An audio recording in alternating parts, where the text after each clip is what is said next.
John 5. Sometime later, Jesus went up to Jerusalem for one of the Jewish festivals. Now there is in Jerusalem near the sheep gate a pool, which in Aramaic is called Bethesda and which is surrounded by 5 covered colonnades. Here a great number of disabled people used to lie: the blind, the lame, the paralyzed. One who was there had been an invalid for 38 years.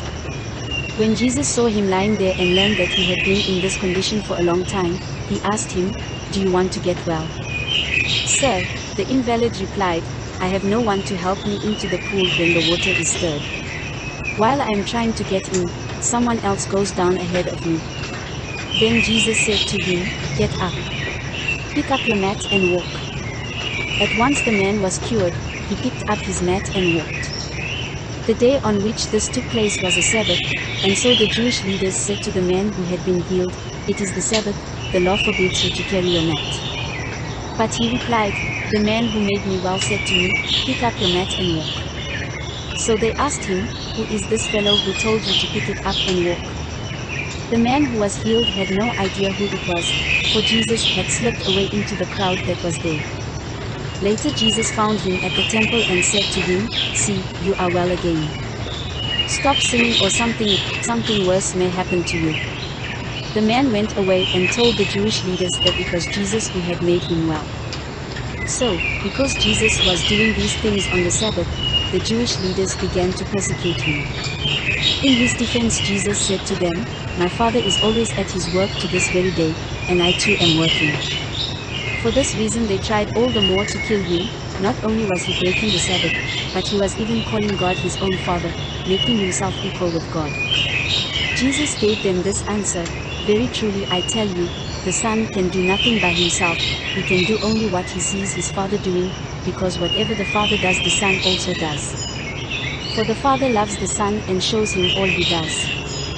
Yes, and he will show him even greater works than these, so that you will be amazed. For just as the Father raises the dead and gives them life, even so the Son gives life to whom he is pleased to give it. Moreover, the Father judges no one, but has entrusted all judgment to the Son, that all may honor the Son just as they honor the Father. Whoever does not honor the Son does not honor the Father, who sent him. Very truly I tell you, whoever hears my word and believes him who sent me has eternal life and will not be judged, but has crossed over from death to life. Very truly I tell you, a time is coming and has now come when the dead will hear the voice of the Son of God, and those who hear will live. For as the Father has life in himself, so he has granted the Son also to have life in himself.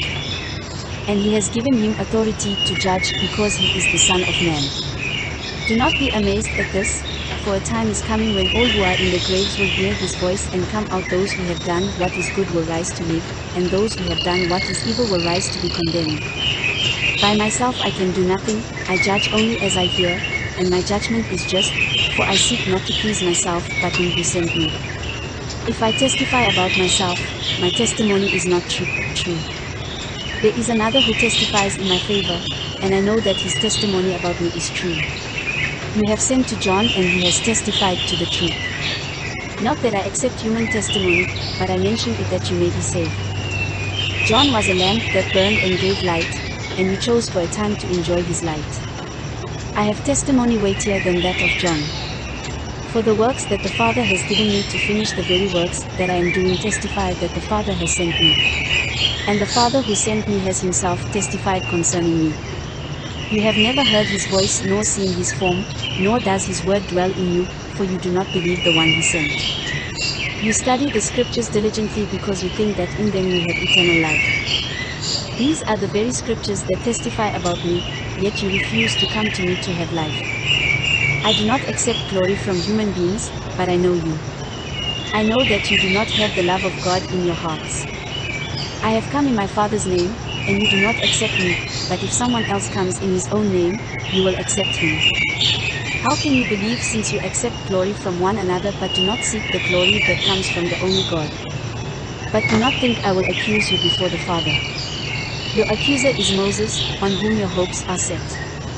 If you believed Moses, you would believe me, for he wrote about me. But since you do not believe what he wrote, how are you going to believe what I say?